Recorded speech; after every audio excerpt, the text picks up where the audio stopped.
Today we are going to talk about energy changes and identification test. Okay, energy change in the chemical reaction. A chemical reaction involves the breaking of old chemical bonds and forming of new bonds. Okay, bond breaking requires energy, that is endothermic process, whereas bond making bond release energy, that is exothermic process. Okay, so, and exothermic reaction release energy to the surrounding, usually as a heat. So, examples are combustion of fuel. You can see that combustion of fuel is an exothermic process. Okay, neutralization of acid and alkali is also respiration is also exothermic process, and some oxidation reaction. Okay, what happens when there is exothermic reaction?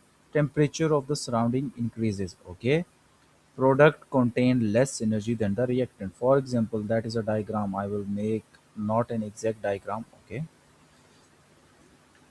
that is energy and that is reaction progress. Okay, reaction progress time, rest time, that are reactants and that are product, and that is the reaction diagram. So it will move at a higher point and it will release that much delta H of energy. Okay, so that is a diagram for exothermic reaction. Okay, so exothermic reaction delta H is negative. You can see that heat has been released in the environment. Okay, whereas endothermic reaction, what happens in endothermic reaction absorbs energy from the surrounding. Okay, thermal decomposition, photosynthesis, some dissolving reaction, reaction between citric and sodium hydrogen carbonate, temperature of surrounding decreases and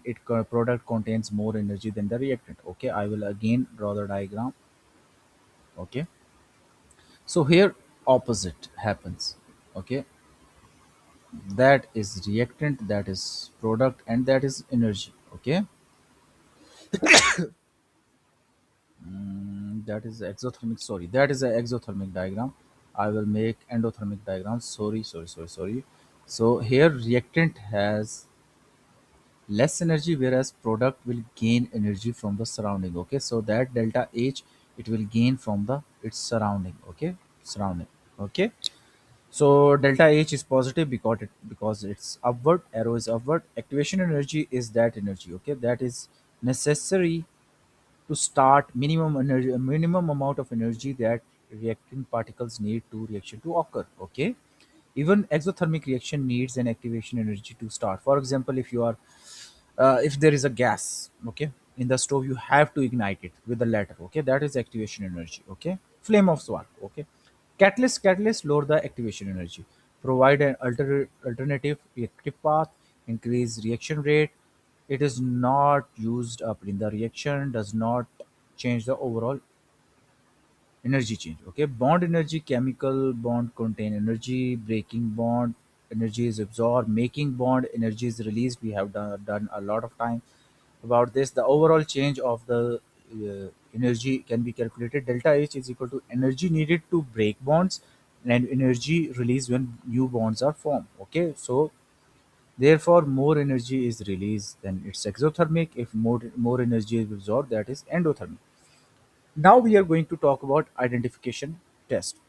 Identification tests are used to determine the presence of particular ion, gas, or compound. Okay, test of gases. Hydrogen, place a lid split at the mouth of the test tube. What will happen? A squeaky pop.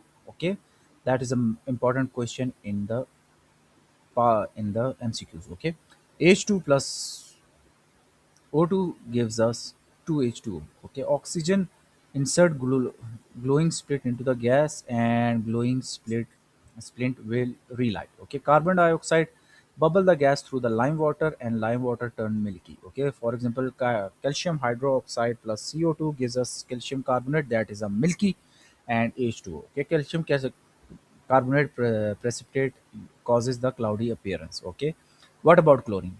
Place damp blue litmus paper into the gas. Positive reaction then turn red and then bleaches to white. Chlorine is also toxic yellowish gas. Ammonia, damp red litmus paper in the gas and it will turn blue. Why? Because ammonia is an alkaline gas. Okay. Test for metal ions. Metal ions can often be identified using flame test. Lithium gives us crimson red, sodium gives us yellow, potassium gives us lilac color, calcium gives us orange red or brick red, copper gives us blue green. Okay. Flame test method. Clean a nichrome platinum wire. Dip it into the sample. Place it into the flame. Observe the flame color. Okay. Test the ammonium ion. Okay. To test the NH4, add sodium hydroxide in the solution. Warm the mixture and test the gas produced with the damp red litmus paper. Positive test is that it will turn the litmus paper blue because ammonia will react with hydroxide and give us NH3. Okay. Test for halide ion. For example, chlorine, bromide, iodide. We add dilute nitric acid by followed by silver nitrate. Okay. Chlorine will give us white precipitate. Bromium will give us cream precipitate. Iodine will give us yellow precipitate. Please remember that. How for chloride that will give us AgCl that gives us a white precipitate. For bromide, Ag plus Br gives us AgBr that is cream precipitate. Okay. For iodine, AgI will give us yellow precipitate. Okay. Test for sulfate ion. Test for sulfate ion is I dilute hydrochloric acid, add barium chloride solution. The white precipitate form BaSO4, that is white precipitate. Test for carbonate ion. Add a dilute acid to the sample. Okay. If carbonate ion are present, carbon dioxide is produced. Then bubble the gas through the lime water. Positive result: lime water turn milky. Okay. Ionic equation: CO3 minus 2 plus 2H gives us CO2 plus H2. Okay. Test of water we have already done in that lecture series. So that is again very easy. Okay. Add the substance being tested with the anhydrous copper sulfate. That means that it doesn't have water. White anhydrous sulfate turn blue, and for cobalt chloride, blue cobalt chloride turn pink. Okay. Chromatography identifies is the identification test. Chromatography can be used to identify a substance in a mixture. Draw a pencil baseline and chromatography paper. Place a small spot on the mixture of baseline. Put a solvent in and allow the solvent to move to the paper, and different substance travel at different speed. So RF is equal to retention factor is equal to distance traveled by a substance over distance traveled by the solvent. Okay. Quick identification or table, that is hydrogen test area is lit split squeaky pop, oxygen glowing split relight, CO2 lime water turn milky. Okay. Cl2 damp blue litmus paper. Okay. And then the positive result is red then bleached. Okay. NH3 turn red litmus paper blue because it's an alkali. NH4 and added with NaOH and heated, that will give us ammonia. AgNO3 with chloride ion will give us white precipitate. AgNO3 with bromine, all of them chlorine, bromine, iodine are halogens, so that will give us cream precipitate with bromine and yellow precipitate with iodine. Okay. Sulfate ion, we add barium chloride, and that will give us barium sulfate that has a white precipitate. CO3 minus 2 with dilute acid give us carbon dioxide, and H2O with anhydrous copper sulfate will give us white to blue.